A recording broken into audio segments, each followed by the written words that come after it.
On episode 5 of The Landing Space, we're talking about looking stupid and how looking stupid can help you grow. Welcome to the Landing Space Podcast, talking all things entrepreneurship and strategies for building businesses. Here are your hosts, Mark and Justin. Lord. I have looked stupid more times than I can even imagine. I don't know what it is, if I'm just awkward sometimes. I mean, it's sometimes. As a kid, I was always taller than everybody else, and I peaked about second grade. I was like 5'10" in second grade. So I'm like, yes, I am going to be like 6'4", 6'5". I'm going to be huge. And I stopped growing. Well, because of that, I was just awkward. I was awkward when playing sports, and it really made me look pretty dumb. Now, my family is all significantly taller than me. My sister's 5'10", 5'11", my brother's like 6'4", and I'm the oldest. So I definitely got screwed on the height thing.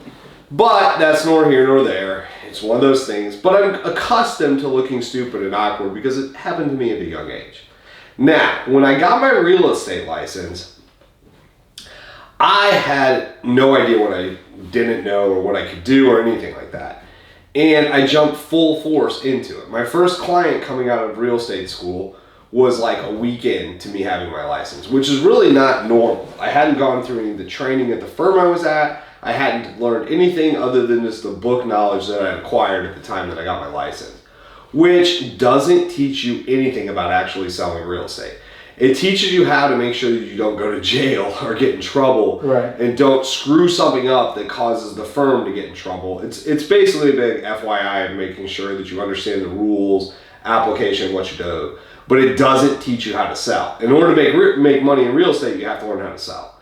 And so I had a little bit of a background in selling stuff just because I'd worked at a restaurant, I'd worked at Best Buy, I'd worked at multiple different clothing stores, Old Navy, Abercrombie & Fitch, Hollister, before I joined the military. So I had a really good idea of how to sell and what to do, but I didn't know how to fill out a form, never been taught how to actually fill out an offer to contract.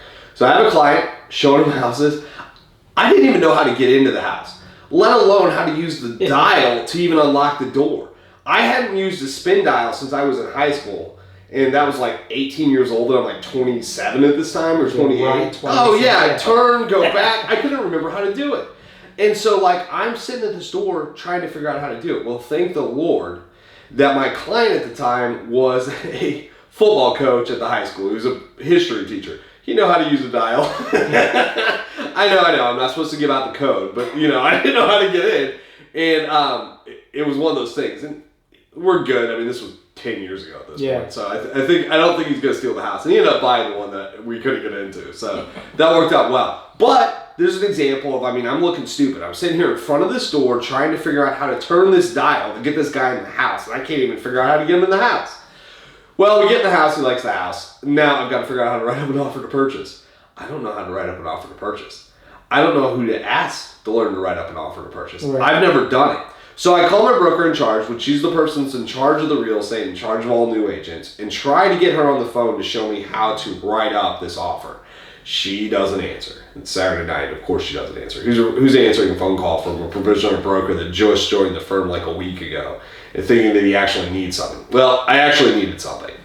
But she didn't answer. So call an agent that I met at the coffee shop or at the coffee pot in the office, and we chatted. And so he gave me a little bit of help, but I couldn't get him back on the phone when I got to like page 2. Well, thank the Lord that I was able to, understand that I was looking stupid and didn't know what I didn't know.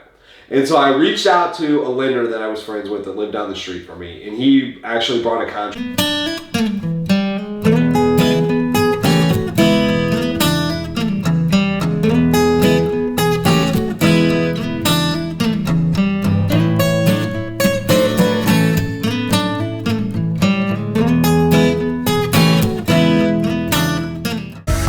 Thank you for listening to this episode of the Landing Space Podcast. Make sure you subscribe so you don't miss any future episodes.